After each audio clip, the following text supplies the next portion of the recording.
আমি সকল সাংবাদিক কর্মী ভাইদেরকে আমি আহ্বান করব, দালালের জায়গা থেকে সরে এসে মূলধারার গণমাধ্যমের যে কার্যকলাপ সেখানে আপনারা চলে আসেন।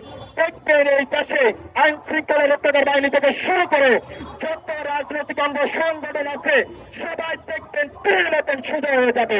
সাংবাদিকের গায়ে হাত দেওয়ার দুঃসাহস কখনোই তারা পাবে না। আমি সর্বশেষ একটি কথা বলবো, আপনারা যারা আছে ডিজিটাল প্ল্যাটফর্মে কাজ করেন, মাল্টিমিডিয়া রিপোর্টার যারা আছেন, তাদেরকে বিভিন্ন ভাবে অনেকে বলে যে বোঝো, আপনারা সাথে সাথে তাদেরকে কোশ্চেন করবেন যে বোঝো কি। আপনারা যদি আপনাদেরকে যদি বলে বোঝো, কি বলবেন যে আপনারা অ্যানালগ, তার মানে আপনারা বড় অভিযোগে আপনারা পড়ে আছেন।